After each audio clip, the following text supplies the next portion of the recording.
Hello friends, welcome to my YouTube channel. आज हम लोग क्लास 10th का जो प्रश्नावली है 3.1 को करेंगे। ठीक है, इसमें 3 क्वेश्चन है। तीनों क्वेश्चन को इस वीडियो में करेंगे। उससे पहले इस चैप्टर का जो कॉन्सेप्ट है उसको समझेंगे। ये चैप्टर का नाम क्या है? दो चर वाले रैखिक युग्म। चैप्टर 3 जिसका नाम है दो चर वाले रैखिक समीकरण का युग्म।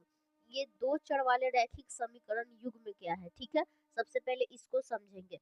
देखिए, एक होता है चर पद, ठीक है, और एक होता है अचर। एक होता है चर और एक होता है अचर।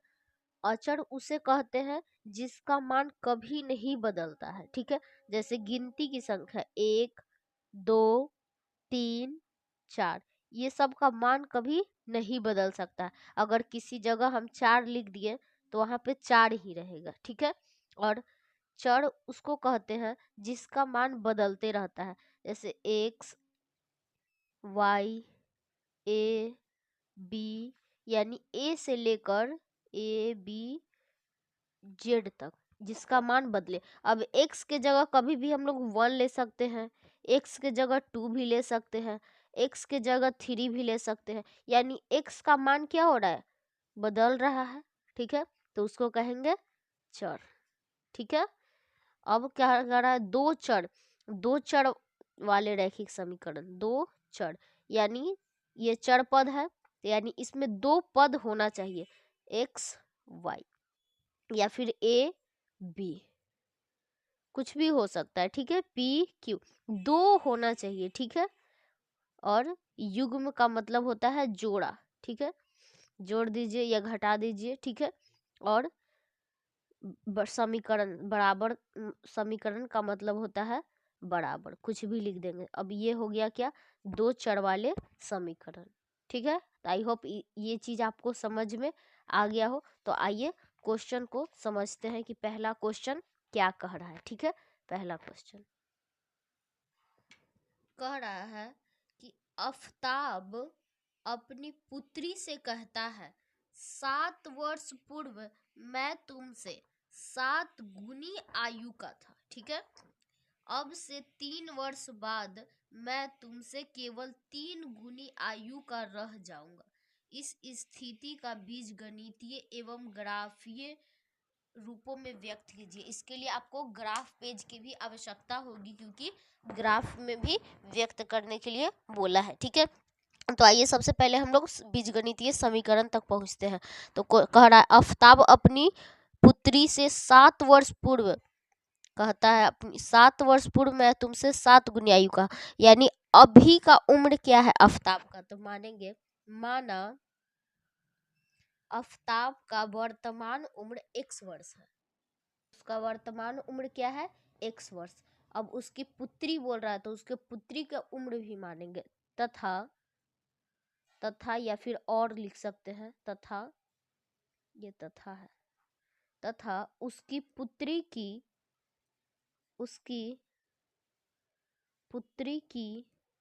वर्तमान उम्र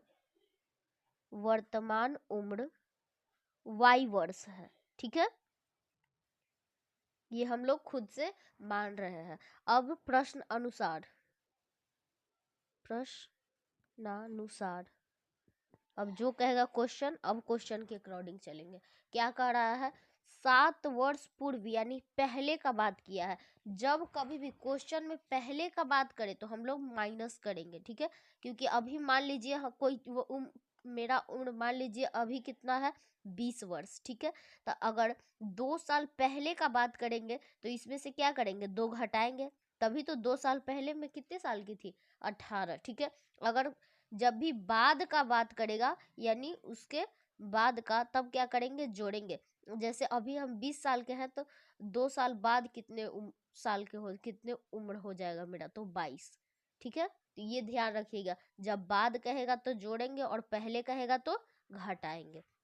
तो क्या कह रहा है? वर्तमान उम्र से, तो क्या कह रहा है? 7 वर्ष पूर्व मैं तुमसे 7 गुनी आयु का था, आफताब कह रहा है। तो आफताब का अभी का उम्र कितना है? x वर्ष। ठीक है, x वर्ष है, तो x 7 वर्ष पूर्व यानी 7 ईयर पहले अपनी पुत्री से कह रहा है कि मैं तुमसे 7 गुनी का आयु का था। अभी इसके वर्तमान उम्र से 7 जब घटाएंगे तो 7 वर्ष पूर्व क्या इसकी बेटी y साल की थी, y तो इसका वर्तमान उम्र है ना, तो y में से भी क्या करेंगे, इसकी पुत्री की आयु में से भी 7 को घटाएंगे। अब कह रहा है क्या कि अपनी पुत्री की उम्र से ये 7 गुना आयु का था, तो पुत्री के उम्र में क्या करेंगे, 7 से गुना करेंगे। ठीक है, अब इसको सॉल्व करते हैं। तो x minus 7 is equal to 7y minus 49। ठीक है, ये हो गया, y को इधर बुला लेते हैं, x ये इधर प्लस में है, इधर आएगा तो माइनस में। ठीक है, और ये इधर माइनस में है ऑलरेडी, और ये भी इधर माइनस में है, और माइनस से बराबर के उधर जाएगा तो क्या हो जाएगा, प्लस में। तो x minus Y 7y is equal to कितना हो जाएगा, -42। ये हो गया हम लोग का पहला समीकरण। ठीक है, एक समीकरण हम लोग को मिल गया। अब दूसरा राउंड में भी क्वेश्चन क्या कर रहा है, अब से 3 वर्ष बाद मैं तुमसे केवल 3 गुनी आयु का रह जाऊंगा। अब फ्यूचर का बात कर रहा है, तो सबसे पहले पुनः प्रश्न से लिखेंगे, पुनः प्रश्न से कह रहा है अब से 3 वर्ष बाद, यानी x प्लस 3 वर्तमान उम्र में 3 जोड़ रहे हैं, तो उसकी पुत्री के उम्र में भी तो 3 जोड़ेंगे। ठीक है, पुत्री का उम्र अभी वर्तमान में y है, तो y प्लस 3 कह रहा है 3 गुनी आयु का रह जाऊंगा, यानी पुत्री की उम्र में अब 3 से गुना करेंगे। ठीक है, x प्लस 3, और जैसे सरल करते हैं वैसे ही इसको भी हल करेंगे। 3 इंटू वाई 3y प्लस 3 गुने 3 क्या हो जाएगा, 9। ये हो जाएगा x, और ये इसको इधर भेज देते हैं, तो इधर है प्लस में, बराबर के इधर आएगा तो माइनस में। ठीक है, बराबर ये इधर प्लस में 9 ऑलरेडी है, इधर प्लस में उधर गया तो माइनस में। ठीक है, तो x minus 3y is equal to क्या हो गया, 6। ये हो गया समीकरण 2। ठीक है, अब हमको समीकरण 1 और 2 से क्या करना है, ग्राफ खींचना है, इसीलिए समीकरण 1 का मान सारणी निकालेंगे। समीकरण 1 का मान सारणी निकल जाएगा तो हम लोग x और y का ग्राफ, जब x y का मान निकल जाएगा तो हम लोग ग्राफ खींच सकते हैं। समीकरण 1 को लिख लीजिए यहाँ पे, x minus 7y is equal to -42। ठीक है, ऐसे बॉक्स तैयार करिए, कम से कम हमको 2 मान चाहिए, x का और y का भी। ये x है, ये y। ठीक है, अब क्या x के जगह रख सकते हैं, तो x के जगह जब 0 रखेंगे, ठीक है, x के जगह यहाँ पे देखिए थोड़ा सा, जब x के जगह 0 रखेंगे तो -7, और कितना में -7 में कितना से गुना करें कि -42 आ जाए, तो 7 छक क्या होता है, 42। तो जब x का मान 0 रखेंगे तो y का मान कितना रखना पड़ेगा, 6। ठीक है, 6। फिर क्या करेंगे, x का मान लीजिए कि हम लोग 7 रख रहे हैं, x का मान जब 7 रखेंगे तो ये क्या आ जाएगा, -42 आ जाएगा। ठीक है, और x का मान जब 7 रख रहे हैं तो क्या हो जाएगा, 7 7 y का भी मान रख देंगे यहाँ, यही इसी के जगह ना y है, देखिए, तो 7 हो जाएगा। 49 में से फिर से ये चला जाएगा 7, तो कितना हो जाएगा, 39। ठीक है, सॉरी 49, तो ये हो गया, तो इसमें से 7 माइनस कर देंगे तो फिर से -42 आ जाएगा। ठीक है, जब भी प्लस माइनस दिखे तो बड़ा में से छोटा को घटाते हैं और बड़ा के बगल वाला साइन लगाते हैं। ठीक है, तो जब x का मान 7 रखेंगे तो y का मान भी 7 ही रखना पड़ेगा। ये हम लोग को एक पॉइंट मिल गया। मान लीजिए इसको, इस पॉइंट को P मान लेते हैं और इसको Q। P पॉइंट क्या है, 0 और 6, और Q पॉइंट क्या है, 7 और 7। ठीक है, दोनों प्लस में ही है। अब हम लोग समीकरण 2 के लिए मान सारणी निकालेंगे। समीकरण 2 का मान सारणी, ठीक है, मान सारणी। समीकरण 2 क्या है, तो x minus 3y is equal to 6, x minus 3y is equal to 6। जब x का मान रख देंगे 9,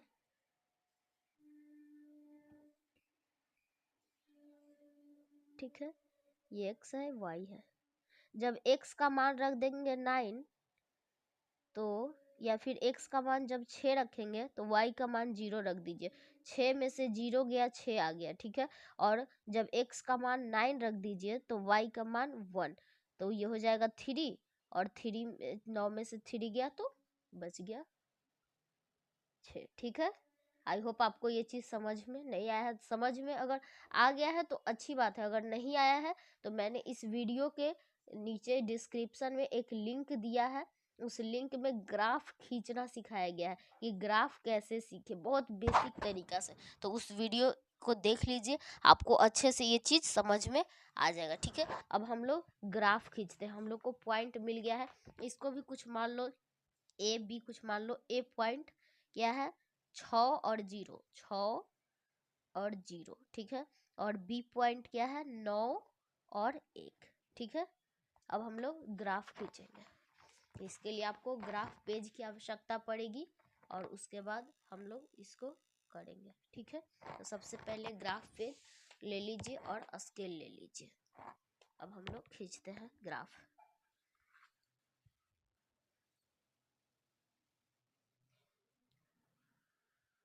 ये होता है हम लोग का वाई एक्सिस, और ये है हम लोग का एक्स एक्सिस। ये है एक्स और ये है वाई, और ये ओरिजिन होता है 0 पे, ठीक है। अब हमको मान देखना है कि मान हम लोग का क्या क्या था। तो ये हम लोग का मान था P का और P और Q का, ठीक है। पहले यहाँ पे पॉइंट दे देते हैं। 1 है, 2 है, 3 है, 4 है, 5 है, 6 है, 7 है, 8, 9, 10। आप चाहे तो यहाँ पे लिख भी सकते हैं अपने सुविधा के अनुसार। अगर आप नहीं लिखना चाहते हैं तो यहाँ पे ऑलरेडी इसीलिए बना होता है ताकि आप न लिखें, या फिर मैं आप लोग के समझने के लिए लिख देती हूँ। 1, 2, 3, 4, 5, 6, 7, 8, 9, 10, ठीक है। जो हम लोग का पहला पॉइंट है, तो एक्स एक्सिस पे 0, तो ये 0 हो गया, और वाई एक्सिस पे 6, यानी यहाँ पे हम लोग का आ गया P पॉइंट 0 और 6, ठीक है। दूसरा पॉइंट है जो 7, 7, यानी एक्स एक्सिस पे भी 7 और वाई एक्सिस पे भी 7, यानी यहाँ पे आ गया ये, और ये यहाँ पे आ गया हम लोग का दूसरा पॉइंट जिसका मान Q था 7, 7, ठीक है। और इन दोनों को आपस में मिला देंगे तो हम लोग का पहला ग्राफ बन जाएगा, ठीक है। स्केल किधर गया, ठीक है। यहाँ पे क्या करेंगे, इन दोनों को ऐसे मिला देंगे,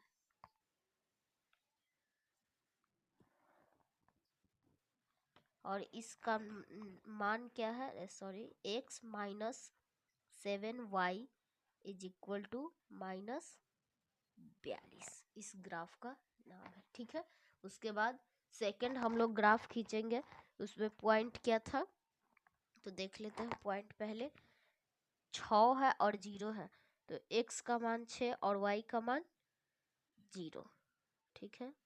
तो x का मान तो 6 है तो यहाँ पे आ गया, और y 0 है तो यहीं पे रह जाएगा बिंदु A।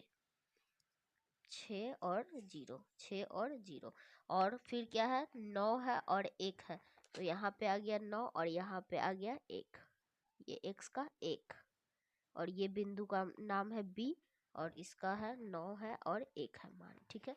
अब इन दोनों को आपस में मिला देंगे तो हम लोग का दूसरा ग्राफ रेडी हो जाएगा।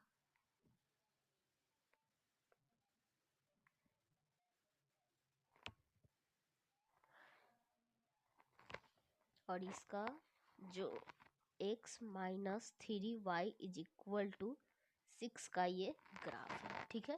तो ये हम लोग का ग्राफ है। आई होप आपको समझ में आ गया हो। अब हम लोग क्वेश्चन नंबर 2 की ओर बढ़ेंगे। अब हम लोग दूसरे क्वेश्चन को समझेंगे। दूसरा क्वेश्चन क्या कह रहा है, एक क्रिकेट टीम के एक कोच ने 3900 रुपीज में 3 बल्ले यानी 3 बैट और 6 गेंदें खरीदी। बाद में उसने एक और बल्ला और उसी प्रकार की 2 गेंदें 1300 रुपए में खरीदी। इस स्थिति को बीजगणितीय तथा रूप में व्यक्त कीजिए। ठीक है, इसको बीजगणितीय रूप में व्यक्त करना है। तो सबसे पहले यहाँ भी क्या करेंगे, मानेंगे। माना एक बल्ले का जो कीमत है या मूल्य है वो कितना है, x रुपया, तथा एक जो गेंद है, गेंद की कीमत कितना है, y रुपया। ठीक है, तो प्रश्न से या प्रश्नानुसार क्या कर रहा है, क्वेश्चन के अकॉर्डिंग चलेंगे कि जब 3 बल्ले यानी 3 बल्ले जब खरीदे, 3 बैट, तो 3 बार उसको x रुपया देना पड़ेगा, 3x। ठीक है, और क्या खरीदा है, 6 गेंद, तो 6 बार y रुपया देना पड़ेगा, 6y। ठीक है, और उसने कितना रुपया दिया, टोटल 3900 रुपए दिया। ये समीकरण 1 मिल गया। ठीक है, पुनः प्रश्न से हम लोग चलेंगे, पुनः प्रश्न से इस बार क्या किया है, एक बल्ला यानी एक बैट खरीदा तो एक ही बार ने x रुपया देगा, यानी ओनली 1 बार x रुपया दिया। ठीक है, प्लस क्या किया है, 2 गेंदे खरीदा है यानी 2 बार y रुपया दिया, तो उसने टोटल कितने रुपया दिया, 1300 रुपए। ठीक है, ये हो गया समीकरण 2। हम लोग को 2 समीकरण मिल गया। अब इसका ग्राफ खींचेंगे। ठीक है, तो सबसे पहले समीकरण 1 का मान सारणी निकालेंगे। समीकरण 1 का मान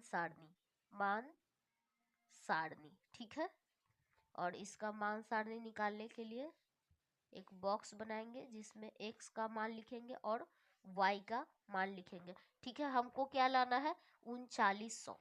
ठीक है, तो 13 का 13, 13 दूनी 26, 13 तिया 39, यहाँ रख देंगे 1300। जब x का मान रख दिए 1300 तो y का मान रख दीजिए 0, क्योंकि ऑलरेडी x के साथ क्या है, 3, तो 13 तिया 39 हो जाएगा। ठीक है, जब फिर y में हमको क्या लाना है, 1300, फिर अच्छा सॉरी, समीकरण 1 का ही ग्राफ है, समीकरण 1। और एक और मान लाना है, तो इस बार क्या करेंगे, और जब x का मान ही रख देंगे 0। ठीक है, जब x का मान 0 रख देंगे तो y का मान 650 रखना पड़ेगा। 650 को जब आप 6 से गुना करिएगा तो आ जाएगा 3900।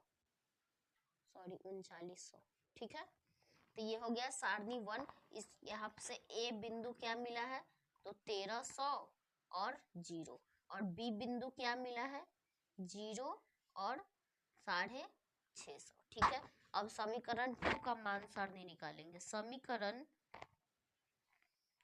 2 का मान सारणी, 2 का मान सारणी। ठीक है, समीकरण 2 का मान सारणी निकालने के लिए भी ऐसा एक बॉक्स बना लेंगे, और ये x हो गया, ये y हो गया। ठीक है, x का मान क्या रखे, x का मान 1300 रख दीजिए, तो y का मान 0। ठीक है, और जब इसका रख दीजिएगा 500, तो 500 गुने 2 क्या हो जाएगा, 1000। ठीक है, और यहाँ पे रख दीजिए 100।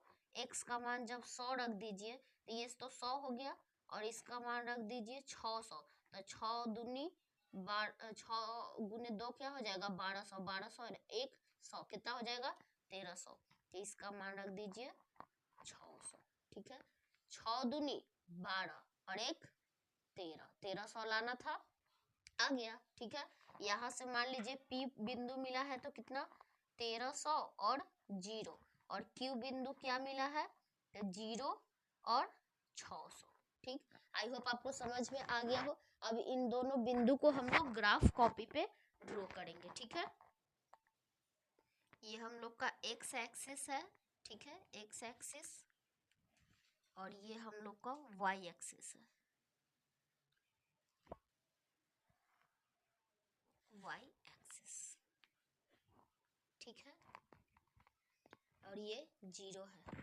यहाँ से रेंज क्या लेंगे हम लोग, ज्यादा लेंगे, क्योंकि हम लोग को जो मान सारणी आया है उसका मान क्या है, ज्यादा है, ठीक है। तो हम ले लेते हैं कितना, 100 के रेंज में, ठीक है।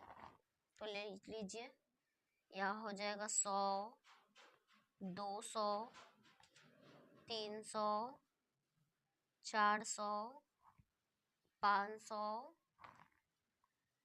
ऐसे ही कितना तक, 1300 तक मान ले लिए, ठीक है। ऐसे ही y का भी मान ले लीजिए, 100, 200, 300, 400, 500, 600, 700, 800, 900, ठीक है। अब क्या, पहला बिंदु हम लोग को क्या है, ए 1300 और 0, x, ये x होता है और ये y, तो x पे कितना लेना है, 1300, और y 0, यानी यहीं पे हम लोग को पहला बिंदु जो है P आ गया, ठीक है। P का मान कितना है, तो 1300 और 0, ठीक है। अब दूसरा बिंदु खोजेंगे 0 और 650, तो x एक्सिस पे 0 लेना है, यानी अब x पे 0, इधर बढ़ेंगे नहीं, बस x पे 0, और y पे कितना लेना है, 650, तो 600 के बाद आधा, 650 यहाँ पे मिला। अब इन दोनों बिंदु को आपस में मिला दीजिए, आपका ग्राफ खींचा गया, ठीक है।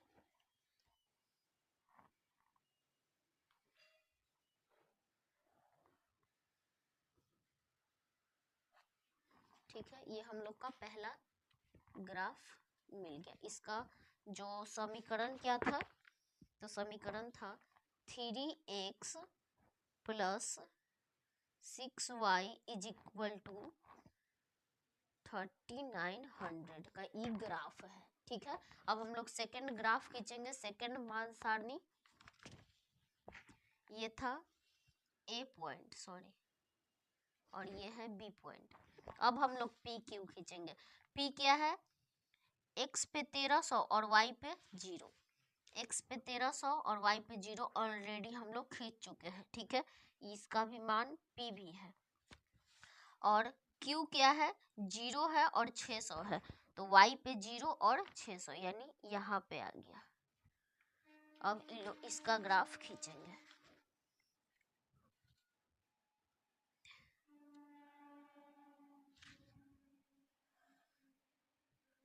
ठीक है। और ये कौन सा समीकरण का ग्राफ है, तो x plus 2y is equal to 1300, ये इसका ग्राफ है, ठीक है। अब हम लोग क्वेश्चन नंबर 3 की ओर बढ़ेंगे। 3 क्वेश्चन क्या कह रहा है, आइए उसको पढ़ते हैं।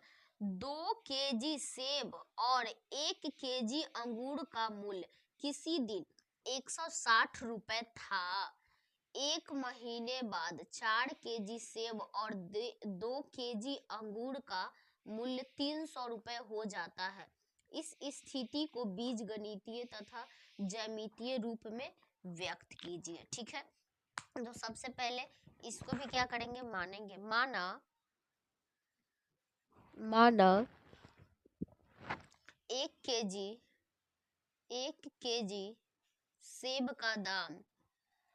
का दाम कितना है, x रुपीज है, ठीक है। तथा 1 केजी अंगूर का दाम y रुपीज है,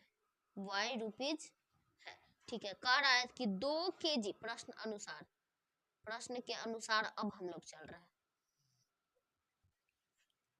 2 केजी सेब, यानी 2 केजी जब सेब खरीदेगा तो 2 बार x रुपीज देगा, तो 2x, ठीक है, प्लस 1 केजी अंगूर का मूल्य, एक बार क्या देगा, y रुपीज, 1 केजी है तो एक बार ही देगा, तो कितना देना पड़ गया, 160 रुपया। यहाँ से हम लोग को मिल गया समीकरण 1। अब पुनः प्रश्न से चलेंगे, आगे भी प्रश्न कुछ कह रहा है, पुनः प्रश्न से, दोबारा क्वेश्चन से, क्या करा, 1 महीने बाद जब 4 केजी सेब खरीदेगा तो 4 बार x रुपया देना पड़ेगा, तो 4x प्लस 2 केजी अंगूर तो 2 बार y रुपीज देगा, तो कितना रुपया दिया है, 300 रुपीज दिया है।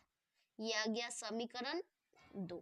ठीक है, अब इन दोनों समीकरण को क्या करना है, बस बीजगणितीय रूप में हो चुका है, अब इसको ग्राफीय रूप में व्यक्त करना है। ठीक है, तो इसके लिए समीकरण 1 का मान सारणी और फिर समीकरण 2 का मान सारणी तैयार करेंगे। ठीक है, तो समीकरण 1 का मान सारणी, ठीक है, मान सारणी के बिना आप ग्राफ नहीं खींच सकते हैं। अगर अभी भी मान सारणी में दिक्कत हो रहा है तो कृपया आप जाके ग्राफ वाले वीडियो को देख लीजिए, उससे आपको क्लियर हो जाएगा। ठीक है, और ग्राफ से हर साल बोर्ड एग्जाम में एक क्वेश्चन रहता है 5 मार्क्स का। ठीक है, तो ये बहुत इंपॉर्टेंट है ग्राफ आपका।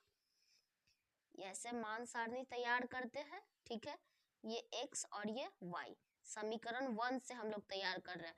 अब हमको लाना है कितना, 160। ठीक है, यहाँ पे 2 है, यहाँ पे रख दे, कितना रख दे कि 160 ऑलरेडी आ जाए, किससे 2 में गुना करेंगे तो 80 में जब गुना करेंगे 80 दूनी तो कितना हो जाएगा, 160 आ जाएगा। यहाँ पे x का मान जब 80 रख रहे हैं तो y का मान कितना, 0। y में कुछ जोड़ना ही नहीं है, 80 दूना क्या हो जाता है, 160, 8 दूनी 16। ठीक है, अब हम लोग को यहाँ पे ऐसा मान सोचना है, या फिर कुछ यहाँ पे अगर हम लोग क्या रखे कि 160 आ जाए। ठीक है, x का मान 0 रख दीजिए, x का मान 0 और y का मान कितना रखना पड़ेगा, 160, तब तो 160 आएगा, तो इसका रख दीजिए 160। यहाँ से हमको 2 मान निकल गया, क्या a बिंदु क्या मिला, 80 और 0, b बिंदु क्या मिला, b 0 और 160। ठीक है, वैसे ही अब समीकरण 2 के लिए मान सारणी निकालेंगे। समीकरण 2 के लिए मान सारणी, 2 के लिए मान सारणी। ठीक है, समीकरण 2 के लिए मान सारणी, x का मान y का मान, अब क्या रखेंगे यहाँ और यहाँ तो आ जाए 300। ठीक है, तो 150 यहाँ रखिएगा तो 150 गुने 2 करेंगे तो क्या आ जाएगा, बिल्कुल आ जाएगा। तो 150 रखेंगे तो 300 आ जाएगा और x के जगह 0 कर दीजिए, 0 हो गया, 4 से 0 गुना हो गया, 0 हो गया। अब यहाँ पे क्या रखे कि 300 आ जाए और यहाँ पे 0 रख देते हैं, तो 75 को रखेंगे, जो 75 चौको क्या होता है 300, तो 75 और इसको कर दीजिए 0। तो यहाँ से 2 बिंदु मिल गया, P कितना मिला, 0 और 150, और Q क्या मिल गया, 75 और 0। ठीक है, अब इसको क्या करेंगे, इन चारों बिंदु को ग्राफ पे दर्शा देंगे। ठीक है, तो आइए हम लोग ग्राफ खींचते हैं। ये हम लोग का होता है x एक्सिस और ये होता है हम लोग का y एक्सिस। ठीक है, ये हो गया y एक्सिस, ये होता है 0 ओरिजिन, यहाँ पे 0 होता है, और हम लोग रेंज कुछ ज़्यादा लेंगे क्योंकि हम लोग को ज़्यादा मान लाना है। ठीक है, तो 20 का ले लेते हैं, 20, 40, 60, 80, 100 हो जाएगा, 120, 100 हो जाएगा, यहाँ 40, ये हो गया 160 और ये हो गया 180 और यहाँ हो गया 200। ठीक है, 200 से ज़्यादा मान नहीं है तो अब नहीं ज़्यादा लेंगे।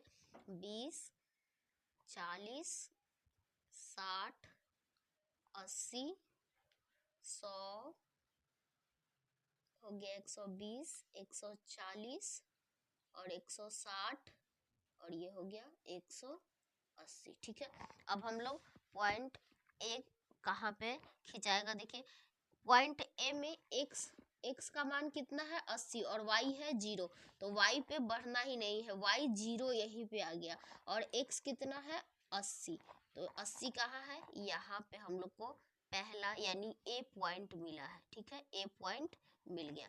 अब सेकंड पॉइंट क्या है, बी, 0 है x पे और y पे कितना है, ये x का मान होता है और ये y पे है 160, तो y पे जाएंगे क्या 160 और x 0 है तो इधर बढ़ना ही नहीं है। यहाँ पे एक बिंदु मिला B, ठीक है, इन दोनों को आपस में क्या करेंगे, मिला देंगे।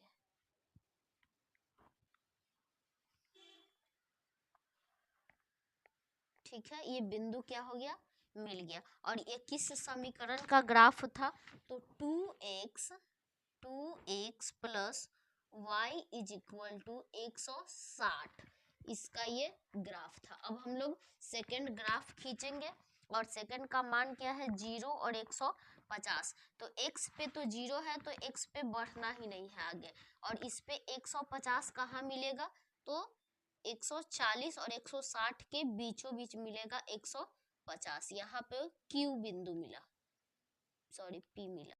और सेकंड पॉइंट हम लोग का कहाँ मिलेगा, यहाँ पे, ठीक है, Q, और यहाँ पे मिला P। और इस प्रकार समानांतर ग्राफ होगा किसका, 2x plus y is equal to 160 और 4x plus 2y is equal to 300 का, ठीक है। तो आई होप आपको समझ में आ गया हो। वीडियो अच्छी लगी हो तो वीडियो को लाइक करें, वीडियो बनाने में बहुत मेहनत लगता है तो प्लीज़ एक लाइक ज़रूर करिएगा। चैनल पे नए तो चैनल को सब्सक्राइब कर लीजिए। मिलते हैं नेक्स्ट वीडियो में, धन्यवाद।